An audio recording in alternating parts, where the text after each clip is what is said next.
Hello student, मैं आपका दोस्त अंकित इंडियन पॉलिटिक्स क्लास में आपका स्वागत करता हूं। तो हम लोग डीपीएसपी पढ़ रहे थे। लास्ट क्लास में मैंने आपको 25th कॉन्स्टिट्यूशन अमेंडमेंट एक्ट पढ़ाया था और साथ में 42nd भी, और कुछ केसेस देखे थे हमने। ठीक है स्टूडेंट, तो आज हम आर्टिकल 39 पढ़ेंगे। स्टूडेंट क्या करेंगे, आज आर्टिकल 39 पूरा डिटेल में कवर करेंगे अपन। ठीक है स्टूडेंट, चलिए शुरू करते हैं।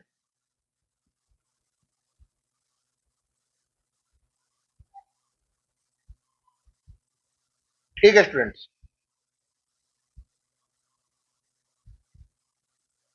तो स्टूडेंट आपको दिख रहा है। अब देखिए आर्टिकल 39 क्या बोलता है स्टूडेंट। आर्टिकल 39 बात करता है सोशल और इकोनॉमिक जस्टिस की। आप जानते हैं डीपीएसपी के अकॉर्डिंग पॉलिसीज और लॉज बना सकते हैं। तो आर्टिकल 39 किसको इंश्योर करने की बात करता है? सोशल एंड इकोनॉमिक जस्टिस, सामाजिक और आर्थिक न्याय मिल सके सबको सोसाइटी के अंदर। सामाजिक एंड आर्थिक न्याय सबको मिल जाएगा, social and economic justice in society. ठीक है स्टूडेंट, अब इसका क्लोज वन देखिए स्टूडेंट। इसका क्लोज वन क्या कहता है? Man and women equally have right to adequate mean of livelihood. भाई मैन और वुमेन को इक्वली मिले हर चीज का एडुकेट मीन ऑफ लाइवलीहुड। मतलब अगर वो काम भी करते हैं उनको इक्वल सैलरी मिले, वो अपनी जिंदगी बराबर तरीके से जी सके। ऐसा नहीं हम जानते, जो पहले की सोसाइटी जो पेट्रियार्कल सोसाइटी थी, जब में मैन डोमिनेटेड सोसाइटी थी, बट आज की तारीख में इक्वल की बात करते हैं। तो ऐसे कानून बनाए गवर्नमेंट जिसमें कि इनको इक्वल मीन्स ऑफ लाइवलीहुड मिल सके स्टूडेंट। अब जैसे इनके लिए कुछ आना एग्जाम्पल के तौर पर मैं बता देता हूँ। यहाँ पे इक्वल रिम्यूनरेशन एक्ट है, मतलब इक्वल पे के लिए। Equal remuneration act 1976। इसके तहत दोनों को क्या मिलेगी? बराबर सैलरी मिलेगी। ऐसा नहीं है कि मैन की पावर ज्यादा है तो उसको ज्यादा सैलरी दी जाएगी। समझ में आया स्टूडेंट पहला आपको? ठीक है, नेक्स्ट स्टूडेंट 39 बी मैंने आपको बता चुका हूं। Ownership and control material resource of the community should be distributed to serve common good. Basically क्या कहना चाहता है? ये जितने भी रिसोर्स है स्टूडेंट, उनका मतलब इस तरह से डिस्ट्रीब्यूट करना है इस रिसोर्स को कि सभी लोगों को ज्यादा से ज्यादा फायदा मिले।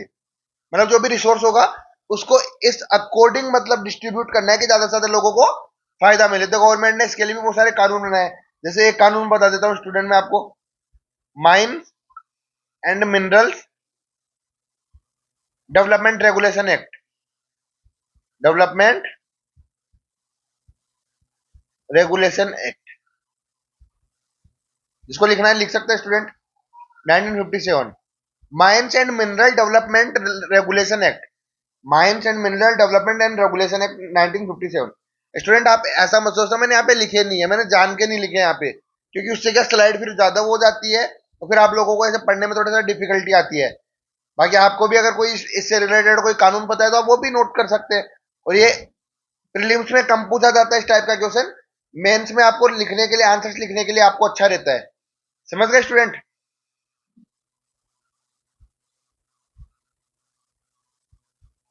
अब आर्टिकल 39 सी क्या बोलता है student? The economic system should not lead to concentration wealth in means of production to the common detriment. मतलब किसी एक पर्सन के हाथ में पूरी वो नहीं होनी चाहिए, लाइक मोनोपोली नहीं होनी चाहिए। अब आप जानते हैं स्टूडेंट, गवर्नमेंट हमेशा ट्राई करती है कानून बना के मोनोपोली ना रहे, क्योंकि मोनोपोली होगी तो क्या होगी, है ना, उस चीज की रेट बढ़ जाएगी। वो अपनी मर्जी से उस चीज को कितना भी बेचना चाहेगा। जैसे एग्जाम्पल लो, है ना, पानी की बोतल मिलती है आपको बिस्लरी, 20 रुपए में आती है। अब अंबानी जी ने क्या किया है? अंबानी जी ने अपनी कैंपा श्योर निकाली है। कैंपा श्योर कितने में निकाली है? 15 रुपए में। अगर ये मोनोपोली दे देते बिस्लरी को तो बिस्लरी 50 रुपए में भी बेचती अपनी बोतल। लेकिन नहीं है ना उसके पास मोनोपोली। तो किसी एक हाथ में वेल्थ की बात नहीं होगा। Not lead to concentration of wealth and mean to production to the common detriment. इसके लिए भी आप एक एक्ट याद रख सकते हैं, कॉम्पिटिशन एक्ट 2002। आपने इकोनॉमी में पढ़ा होगा ये वाला एक्ट, कॉम्पिटिशन एक्ट 2002। ठीक है स्टूडेंट, आर्टिकल 39 सी बोलता है। Done, next. हाँ, equal pay for equal for both man women. यहाँ पे लाइवलीहुड की बात की तो वही सेम सा ही है कि जितना मेन काम करेगी उस मतलब जितना मेन और वुमेन काम करेंगे उनको इतना ही मिलेगा बराबर का, ऐसा नहीं सेम काम करे और मेन को ज्यादा मिल रहा है वुमेन को कम। और वही इक्वल रिम्यूनरेशन एक्ट 1976 वाला लिख सकते हैं इसमें, इक्वल रिम्यूनरेशन एक्ट। ठीक है स्टूडेंट, 39 डी तो समझ गए होंगे, इजी है काफी। अब आ जाइए स्टूडेंट 39 ई के ऊपर, समझ में आ रहा है ना स्टूडेंट आपको? तो 39 ई का क्या बोलता है? The health and strength of worker man और women and tender of children should not be abuse. Basically बोल रहा है, हाँ तो student, the health and strength of worker, worker की स्ट्रेंथ और हेल्थ का गलत फायदा नहीं होना चाहिए और बच्चे की भी एज का गलत फायदा नहीं उठाना चाहिए, should not be abused. Citizen not to be force by economic necessity work in job unsecured, है ना। और सिटीजन को जबरदस्ती कहीं ऐसी जगह काम नहीं करना चाहिए इसलिए कि सर उसके पास पैसे नहीं है, तो गवर्नमेंट उसके लिए अलग अलग कानून बनाती है स्टूडेंट, है ना। जैसे फैक्ट्री एक्ट बनाया हुआ है तो आप बच्चों को काम नहीं करवा सकते, फैक्ट्रीज एक्ट 1948। या आपने वो पढ़े होंगे आर्टिकल 23 24 एक्सप्लॉइटेशन वाले, उसमें बहुत सारे बने हुए चाइल्ड लेबर के एक्ट बने हुए हैं, तो आप जबरदस्ती नहीं करवा सकते, सिर्फ इकोनॉमिक नेसेसिटी के चक्कर में उसको काम करना पड़ रहा है लेकिन आप नहीं करवा सकते, तो गवर्नमेंट उनके लिए कुछ ना कुछ सुविधा प्रोवाइड करेगी।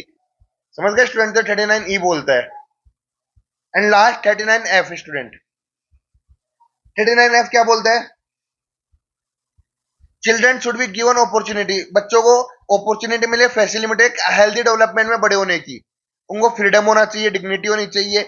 Child and youth should be protected, उनको बचाए रखना एक्सप्लॉइटेशन से। तो ये तो आप आर्टिकल 23 वाला यूज कर सकते हैं, सॉरी 24 वाला, आर्टिकल 24 रिलेट कर सकते हैं आर्टिकल 24 से स्टूडेंट, इसमें कि बच्चों को एक हेल्दी मैनर में बड़ा होना चाहिए, उनको फैसिलिटी दी जाए सारी।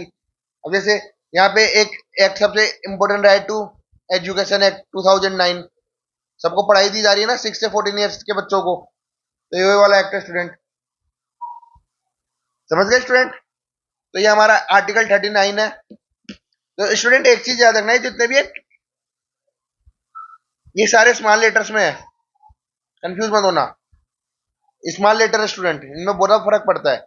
और जो अब मैं करवाने जा रहा हूँ 39 ए, ये कैपिटल लेटर है। क्या ये कैपिटल लेटर है स्टूडेंट? तो इसमें क्या बात करता है? Equal justice and free legal add, एक तो सबको न्याय बराबर मिले, इक्वल जस्टिस मिले, और फ्री लीगल एड मतलब ऐसा नहीं हो कि गरीबी के चक्कर में आप लॉयर नहीं रख सकते, तो उनको लॉयर भी दिया जाएगा, free legal aid. Article 13 direct state to ensure equal justice and provide free legal aid so that justice not denied, अगर उनको एक लॉयर दिया जाएगा तो उनका जस्टिस डिनाइड नहीं होगा, सिर्फ इकोनॉमिक और अदर डिसेबिलिटी के चक्कर में। अब मान लो आप जानते हो लॉयर्स की फीस अच्छी होती है आजकल, अगर कोई गरीब है तो लॉयर हायर नहीं कर सकता, तो उसको गवर्नमेंट देती है lawyer, free legal aid, article 39 ए में लिखा हुआ है ऐसा। और एक और चीज स्टूडेंट, ये जो आर्टिकल 39 ए है ये 42 सेकंड कॉन्स्टिट्यूशनल अमेंडमेंट से आया था, ये याद रखना। कब आया था 39 ए? 42nd कॉन्स्टिट्यूशनल अमेंडमेंट एक्ट 1976 के थ्रू आया है ये, है ना। इसमें लीगल सर्विस अथॉरिटी एक्ट भी है 1997 का। उसके अलावा नालसा जैसी हमने सर्विस बनाई है, अथॉरिटी बनाई है, लोक अदालत बनाए हैं कि सबको न्याय मिल सके, ये सब इसी के अंडर आता है। एक छोटी सी चीज बताना भूल गया स्टूडेंट में आपको, ये जो 39 एफ था, एक सेकंड, ये 39 एफ था, ये भी 42nd कॉन्स्टिट्यूशन अमेंडमेंट एक्ट से ही आया 1976। ठीक है स्टूडेंट, ये भी किससे आया है? 42nd constitution amendment, 39 F and 39 capital A, ये दोनों किससे आए? 42nd constitutional amendment act. अब स्टूडेंट जो आर्टिकल 39 और 39 है उनका नेचर कैसा है? वो सोशलिस्ट प्रिंसिपल है, ये याद रखना। और मैंने आपको पिछले क्लास में बताया था सोशलिस्ट प्रिंसिपल वगैरह ये कॉन्स्टिट्यूशन में कहीं मेंशन नहीं है, हमने डिवाइड किया है। सोशलिस्ट प्रिंसिपल किसने डिवाइड किया? सोशलिस्ट, गांधीयन, लिबरल, इंटेलेक्चुअल, ये किसने किए? कॉन्स्टिट्यूशन में नहीं लिखे हुए, है ना। ये स्टूडेंट यहाँ में मिस्टेक हो गई, देखो इसको हटा दीजिए, काट दीजिए इसको। Based on the socialist principle note the constitution, constitution में कहीं मेंशन नहीं है, ठीक है स्टूडेंट। ये देखो मैंने हटा दिया है, कंफ्यूज मत होना स्टूडेंट आप लोग। तो स्टूडेंट अपना यहाँ पे क्लास खत्म होती है। होप्स आपको आर्टिकल 39, 39 ए और ये सारे क्लोज आपको समझ में आए होंगे।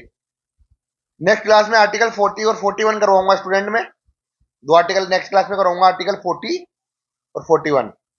जब तक के लिए लाइक कमेंट शेयर करिए, सब्सक्राइब करिए। कोई भी डाउट आता है तो कमेंट्स में पूछिए या टेलीग्राम पे पूछिए। Thank you.